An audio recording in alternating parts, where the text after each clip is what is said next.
Apple is the most valuable publicly traded company in the world, and Elon Musk hasn't shied away from trying to take another bite out of the company. The drama surfaced when Wall Street Journal reporter Tim Higgins came out with a book about Tesla that included a wild claim that Elon Musk tried to replace Tim Cook as Apple's CEO.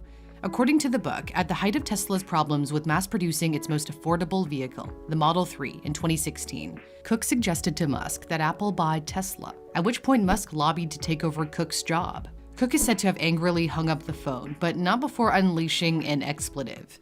Both men have denied the conversation took place. This is what Cook told the New York Times' Kara Swisher on her podcast, Sway. I've never spoken to Elon, although I have great admiration and respect for the company he's built. Musk made the point of saying they've never spoken or written to each other, ever. However, he admitted that during Tesla's toughest days, he did request a meeting with Cook to talk about the prospect of Apple acquiring Tesla, but there weren't any conditions involved. Musk went on to say that Cook refused to meet with him and added at the time, Tesla was worth only 6% of its current valuation. Who knows what an Apple acquisition might have looked like? After all, Musk isn't exactly the company's biggest fan. During Tesla's second quarter earnings call, he made a point of saying Apple uses more cobalt than Tesla does. Some cobalt, mined in conflict areas like the Congo, has been linked to child labor, and the mining process has been blamed for devastating the environment. It is, however, the key ingredient in lithium-ion batteries that power iPhones and electric cars.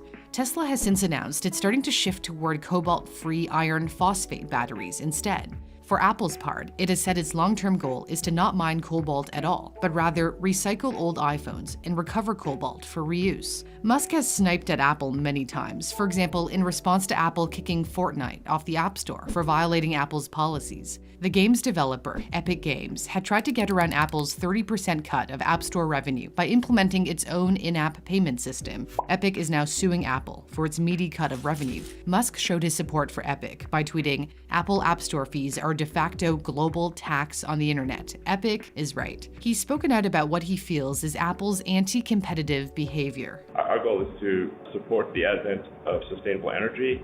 It is not to create a walled garden and use that to bludgeon our competitors, which is sometimes used by some companies. Musk appeared to fake a cough and mutter Apple.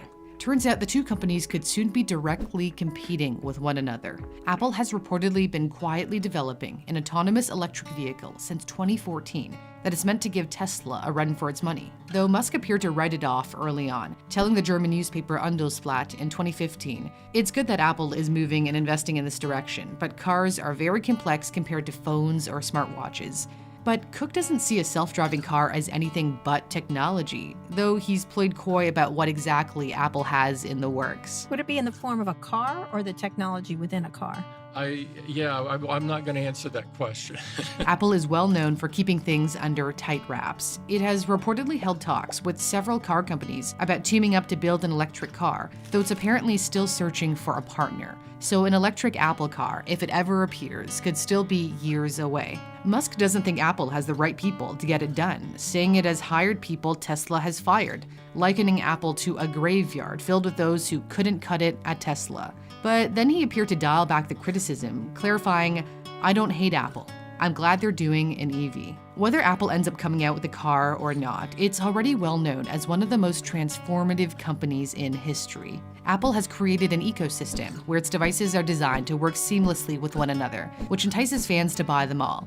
In this regard, it appears as if Musk is trying to take a page out of Apple's book. Tesla is now looking to expand its own ecosystem. It already offers solar roofs for homes that generate energy that can be stored in a Tesla Powerwall that can power your house when the grid goes down. The Powerwall can also charge your Tesla, and your car can be covered by Tesla's own insurance, just like AppleCare covers Apple products. The Tesla ecosystem seems to be ever expanding. Musk has said he's keen to develop a Tesla HVAC system, a heating, ventilation, and air conditioning system, bringing the tech developed from its cars into homes.